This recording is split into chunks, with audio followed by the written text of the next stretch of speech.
Welcome back.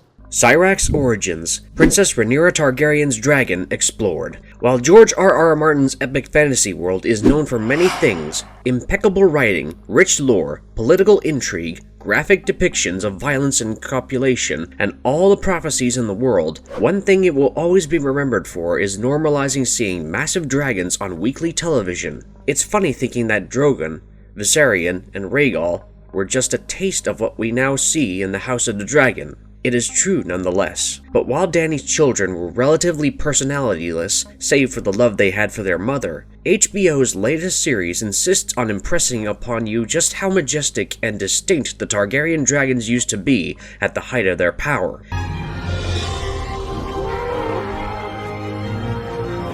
Though we have only seen 2 dragons so far in House of the Dragon, we can already tell they are unique beasts with features of their own that will go on to make them the stuff of legend. And in the case of this particular dragon, we mean that literally, because while Syrax has only been seen carrying Rhaenyra around on her back so far, she is going to become the one dragon that personifies just how deep the Targaryen dragon bond truly runs. But what exactly do we mean by that? Well, let's not keep you waiting and dive straight in. This is Syrax Origins Explored, and before we go any further, this is your spoiler warning. Before we go into our explanation, we have a very small request. If you like our content, please support us by subscribing to our channel. This is a small click for you, but for us, it means a lot. Thank you. Let's begin.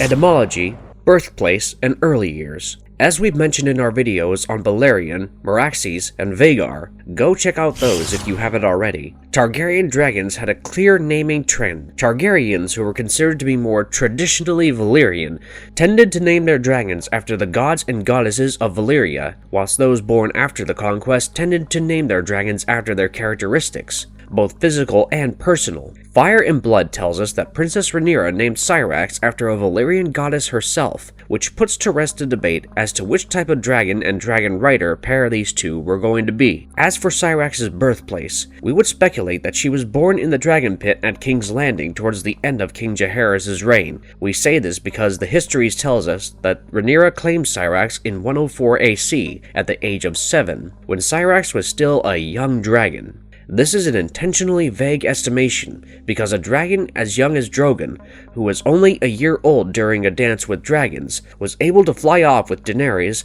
without even having a saddle or a whip attached to him. And back in Rhaenyra's day, the Targaryens knew how to breed their dragons for warfare, which is a definite step up in terms of knowledge when compared to their descendant. So it's possible that Syrax was only a year old when Rhaenyra claimed her. The Realm's Delight was 7, after all, when she claimed her mount, or that she was at least half a decade old by the time the princess came for her. It is believed that once the Targaryens began hosting their seeds in the Dragon Pit, their mighty weapons of war began shrinking in size and health. Dragons need to roam freely and eat plenty to keep growing bigger and stronger, and treating them like court animals isn't exactly good for their warfare instincts.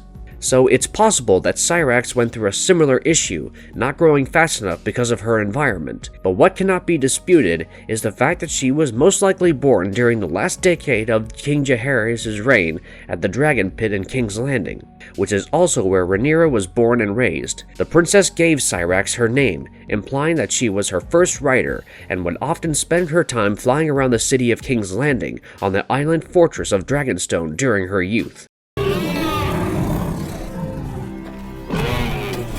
Is Syrax a she dragon? At this point, we think it is pertinent to address why we keep calling Syrax she. There is a lot of debate in the Song of Ice and Fire community, and books, as to what the gender of a dragon is, and how one can determine it. Maesters constantly debate as to how dragons reproduced, with Grand Maester Munkun and Maester Tomax disagreeing heavily with each other. According to Archmaester Gildane, the author of Fire and Blood, the fact that a dragon has laid an egg is confirmation of their sex. For instance, in House of the Dragon, Dreamfire is the dragon said to have laid the egg that Rhaenyra chose for Prince Balon before his passing, suggesting that Dreamfire was a she-dragon. This basis is used by Gildane and later accepted by Yandel to propose that a dragon's sex can only be confirmed by checking if they lay eggs or not. However, Septon Barth and Maester Aemon hold the belief that dragons change their genders based on their whims, saying they are like a flame, now one and now the other, implying that dragons are hermaphrodites, and not just that, they might be sequential hermaphrodites, because of the fact that their gender is labeled as being interchangeable. Creatures like frogs and clownfish can change their sex based on environmental and social characteristics, and go from male to female or vice versa if the occasion calls for it.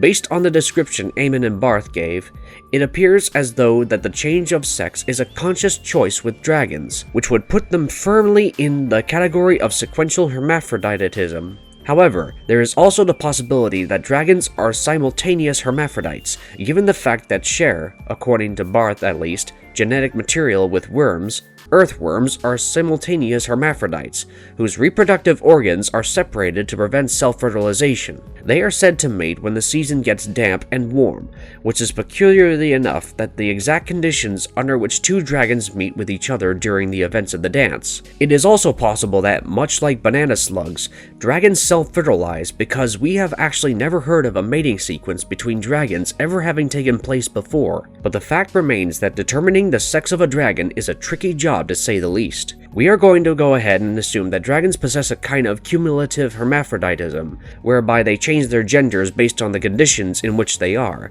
and then stick to that gender following the change. Syrax is a she-dragon by this metric because, by the time King Viserys' reign gets underway, she is known to have laid several clutches of eggs. But as for her early life, the only information we have about Syrax is that she was as much the realm's delight as Rhaenyra was. Having been in the presence of humans her entire life, Syrax was far more docile in her interactions with the Dragon Keepers than, let's say, Daemon's Caraxes. Rhaenyra would often fly her steed around King's Landing as a child, even after being named heir to the Iron Throne, and Syrax would not properly come to play until the dance finally began.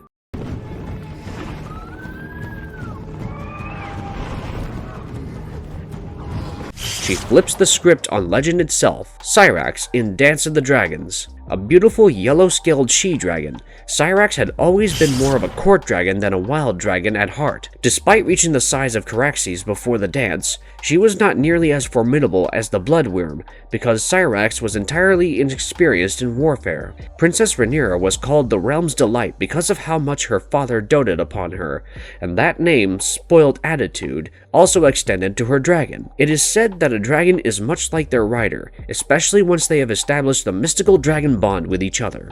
If this is true, then it makes sense that Syrax, just like Rhaenyra, had been pampered her entire life. The Dance of the Dragons breaks out in 129 AC, 25 years after Rhaenyra claimed Syrax, and yet the histories tell us that Syrax had not hunted in years before the Civil War began. She was kept extremely well fed and provided for by the royal family instead, with her size being a byproduct of said pampering. So, Syrax was more of a court dragon than any of the other Targaryen dragons that existed at the time of her birth, and for most of her adult life, her only use was to ferry her queen on her back. Rhaenyra could not join battles riding Syrax, but she would fly a lot perched atop her back. The princess's favorite flying companions were the Lady Laena Velaryon and her future husband Daemon. The trio would go flying across the Blackwater Rush many a time after Daemon and Rhaenyra married into the House Velaryon and got themselves dragon-riding spouses.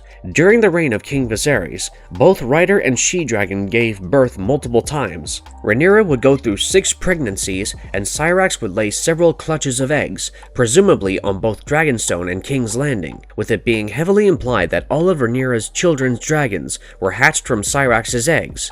Syrax would become one of the many dragons that Rhaenyra's side would use to participate in the Dance of the Dragons, and though she only formally takes part in the one campaign offensive, it is one of the most important military deployments in the entire Civil War. After this move, Syrax is treated much like a dragon from Targaryen royalty that was being ridden by the ascendant to the Iron Throne. After the Dragon Pit was finished in 55 AC, King Jaehaerys decreed that most Targaryen dragons were to reside within its walls, but he kept his own mount Vermithor and Queen Alysanne's Silverwing in the stables of the Red Keep.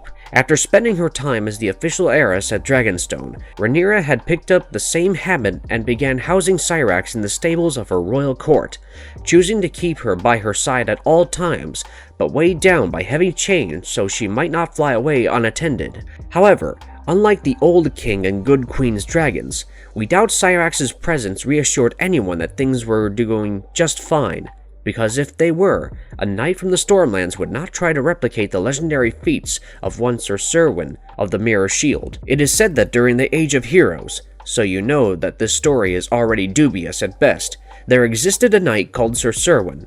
This knight is the only known dragon slayer to have been mentioned in Westerosi history, as the tale goes that Serwyn used a shield polished so finely that it practically became a mirror to trick the dragon Syrax into attacking his own reflection. Serwyn then used his spear to pierce the dragon's eye, thereby killing it and becoming known as Sir Serwyn of the Mirror Shield. Given the fact that this happened so long ago, Serwyn's allegiances are questioned. Most small folk today believe he was a Kingsguard, but other legends indicate that he served House Gardener during the Age of Heroes, if he had even existed, that is. During the Dance of the Dragons, Sir Byron Swan of Stonehelm attempts to replicate Serwyn's legendary feat and ends up suffering the fate that Sir Serwyn should have suffered from originally. Swan tries to end the war by going on a one-man mission to take out Queen Rhaenyra Targaryen's mount and cripple her mentally by taking away her biggest weapon not named Daemon. He sneaks up on Syrax using the same tactics that Serwyn did, but ends up meeting his death thanks to the She Dragon's blistering flames. We can't wait to see this particular sequence play out in House of the Dragon, especially given the fact that it is one of the best and only times that Syrax loses her fires in warfare. Unfortunately, Syrax's fate is tied to that of most every other dragon who participates in the war, and it's doubly tragic for Rhaenyra because Syrax also causes the death of someone really close to her heart.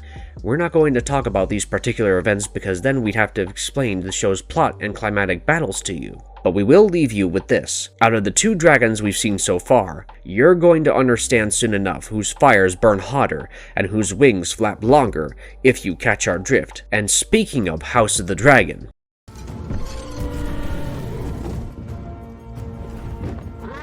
Syrax's legacy and role in House of the Dragon. It is unclear whether the 19 dragon skulls that adorn the walls of the Red Keep's throne room during the years after the dance included Syrax's skull or not, though it is quite likely that this is the case. She would be remembered in posterity as the mount of a queen whose actions were divisive at best and tyrannical at worst. The annals had not been kind to Queen Rhaenyra Targaryen, who is also remembered as a female Maegor, the Cruel. Syrax herself escaped being labeled so harshly, mostly because she never loosed her flames without good reason, but it cannot be denied that her fate was downright tragic. She also holds the distinction of being the mother of the last living Targaryen dragon who was born during the dance, a pink hatchling called Morning. And while it is likely that the last Targaryen dragon was also born from Syrax's eggs, it is impossible to tell because during the dance, at least 4 known she-dragons were active, and the egg could have belonged to any one of them.